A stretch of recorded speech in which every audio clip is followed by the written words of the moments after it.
আসসালামু আলাইকুম, welcome back to my channel. তো এই ভিডিও টিউটোরিয়ালে আমি আপনাদেরকে ভেরিয়েবল ক্রিয়েশন এবং ভেরিয়েবলের কিছু ইউজ সম্পর্কে ধারণা দিব, ঠিক আছে। আর যখন আমরা বড় কোনো কোড করব তখন আমরা কেন ভেরিয়েবল ক্রিয়েট করব এবং কিভাবে ইউজ করব, তো সে সম্পর্কে একটু ধারণা দিব। তো বেসিক একটা স্টোরি আমি এখানে লিখছি, দেখেন। His name was Rahim. Rahim lived in Dhaka. Rahim is a CSC student. Rahim's age was 50, ঠিক আছে।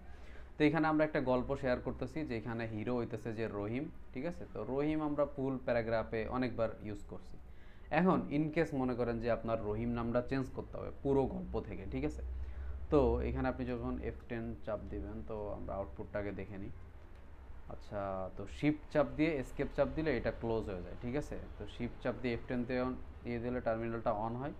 শিফট চাপ দিলে, এসকেপ চাপ দিলে, শিফট প্লাস এসকেপ দিলে এটা ক্লোজ হয়ে যায়। আচ্ছা, ঠিক আছে, যেটা ছিলাম।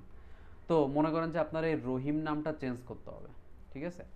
তো রহিম নাম যদি চেঞ্জ করতে হয়, তাহলে মনে করেন যে আপনি এইখান থেকে রহিম কেটে আপনি করিম করে দিলেন, KRIM, ঠিক আছে।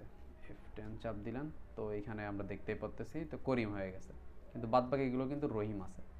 এখন এইভাবে আপনি কয়টা করবেন? মনে করেন যে আপনার 1000 বা 2000 বা 5000 লাইনের একটা কোড আছে, যেখানে আপনি বারবার বারবার রহিম ইউজ করছেন, ঠিক আছে। এখন এই রহিমটা আপনি কিভাবে চেঞ্জ করবেন একসাথে? তো সেটার জন্যই আমাদেরকে জাস্ট একটা সিম্পল একটা ওয়ে আছে, এটা ঠিক করে দিই। তো সেটা আমি আপনাদেরকে দেখাই। তো এখানে আমাদেরকে ভেরিয়েবল ক্রিয়েট করতে হবে, ঠিক আছে। তো মনে করলাম আমরা একটা ভেরিয়েবলের নাম আমরা তো একটা ধরে নিই। তো এটা নেম। নেম সমান সমান একটা ভেরিয়েবলের ভিতরে আমরা এটা নাম দিয়ে দিলাম রহিম। আরে সরি, রহিমের থেকে আমরা মনে করলাম যে করিমে আপডেট করতে হবে, করিম। আচ্ছা, না রহিম, আরে রহিম আপডেট পরে করব। আচ্ছা, ঠিক আছে। তো রহিম এইভাবে যদি আমরা ভেরিয়েবলের ভিতরে নিই, আর এখান থেকে কোডটা যদি এইভাবে লেখা হয়, হিজ নেম ওয়াজ প্লাস চিহ্ন দিয়ে নেম, ঠিক আছে। তো সিম্পলি একইভাবে নেম প্লাস প্লাস চিহ্ন দিয়ে জাস্ট বাকিটুকুর সাথে অ্যাড করতে হবে। সিম্পল ওয়ে নেম প্লাস, ঠিক আছে। সেম একইভাবে নেম প্লাস। তো এটা যদি আমরা রানও করি, তো শিফট F10, তো দেখেন আউটপুট সেম আসছে, সব জায়গায় কিন্তু রহিমই আছে। তো এটা একটা হচ্ছে ভেরিয়েবলের মাধ্যমে প্রেজেন্ট করার একটা ওয়ে, ঠিক আছে।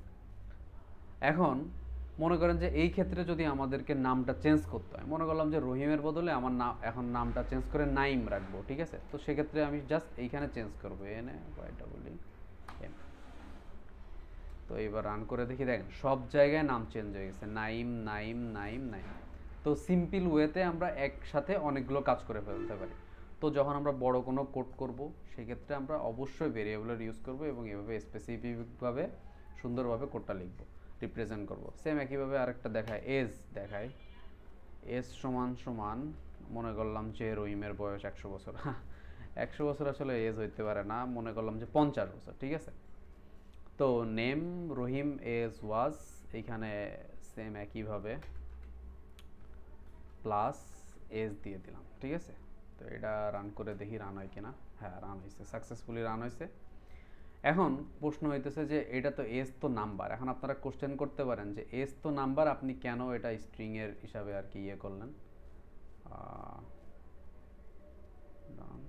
তো আমাদের তো এটা এইভাবে লেখা উচিত ছিল, জাস্ট 50। এস তো একটা নাম্বার, তো এইভাবে লেখা উচিত ছিল, কিন্তু এইভাবে লিখলে আসলে আমরা একটা ইরোর পাবো। তো এটা রান করি।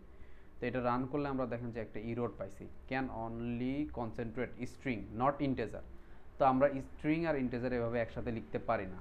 তো এস যে নাম্বারটা আমরা লিখছি, ওইটা আমাদের স্ট্রিং হিসেবে লিখতে হবে। তো আপনি যখন ডাবল কোটেশন ইউজ করবেন, তার ভিতরে আপনি যাই লিখবেন সেটা স্ট্রিং হিসেবে গণ্য হবে। তো এখন এটা আপনি আবার রান করেন, দেখেন এখন রান হইতেছে।